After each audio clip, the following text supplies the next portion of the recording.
Hello everyone, good morning সবাইকে। বন্ধুরা, আমি নন্দিতা, আপনাদের সকলকে আমার নতুন একটি ব্লগে স্বাগতম জানাচ্ছি। আর বন্ধুরা, আজ সকাল থেকে ভাবছিলাম যে আজকে ব্লগটা করব না, কারণ সকাল থেকে আমার শরীরটা সেরকম ভালো লাগছিল না। তো ওখান থেকে স্নান টান করার পর শরীরটা দেখি একটু ভালোই লাগছে।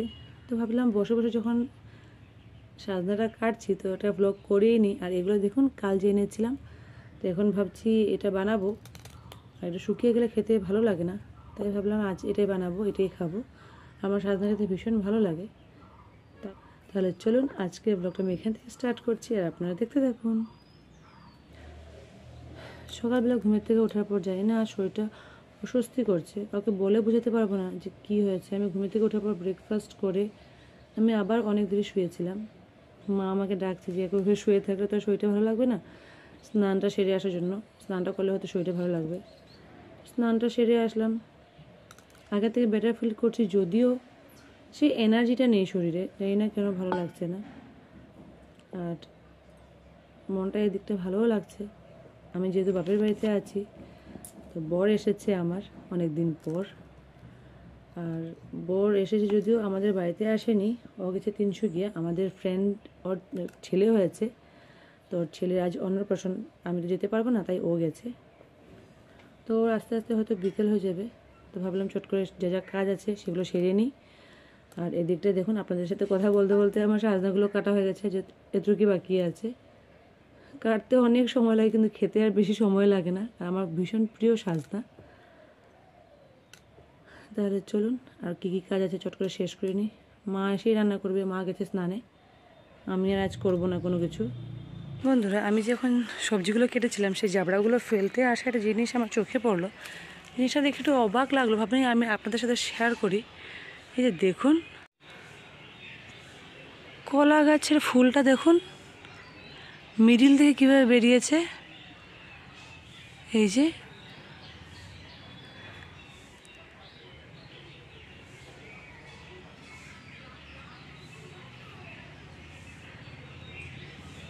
এটা কি কলা গাছ নাকি অন্য কোনো গাছ? এটা তো কলা গাছে, পাতাগুলো তো দেখে তো মনে হচ্ছে কলা গাছ, কিন্তু ফুলটা একটু অবাক লাগছে না দেখে?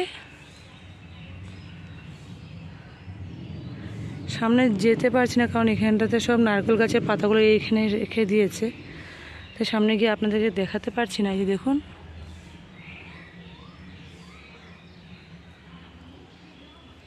আর এদিকটায় দেখুন একটা মিষ্টি কুমড়ো গাছ হয়েছিল। এখানে প্রত্যেকদিন জল আর যা সবজির জাবড়াগুলো এখানে ফেলে দিই। গাছটা কি সুন্দর হয়েছে। এদিকটায় নিয়ে নিয়েছি একটা ডালিম, যেহেতু প্রত্যেকদিন একটা করে ডালিম খাই, তো এই যে নিয়ে নিয়েছে ডালিম। সব কিছু কাজ শেষ করার পর আমি কিছুক্ষণের জন্য শুয়েছিলাম। আর এখন মা আমাকে ডাকলো খাওয়া দাওয়া করার জন্য। আর অনেক যেহেতু খিদাও পেয়ে গেছে, এদিকে নিয়ে বসে পড়েছি, কারণ চট করে আমি খেয়ে নিই।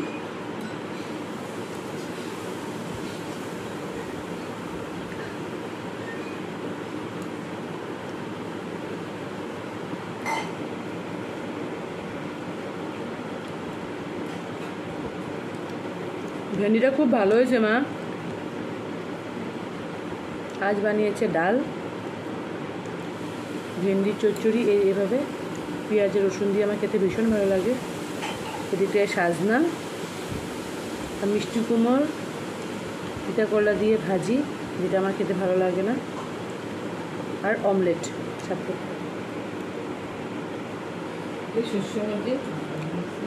তুমি চট করে ভাতটা খেয়ে নিই। আমার খাওয়া দাওয়া হয়ে গেছে, এখন যাই একটু রেস্ট করে নিই, তারপর উঠে দেখি কি করা যায়।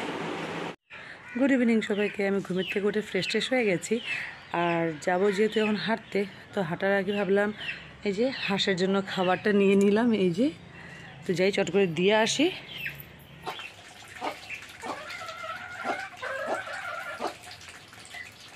হাঁসকে তো খাওয়া দাওয়া হয়ে গেছে, এখন যাই চট করে আমার ইভিনিং ওয়াকটা আমি শেষ করে নিই।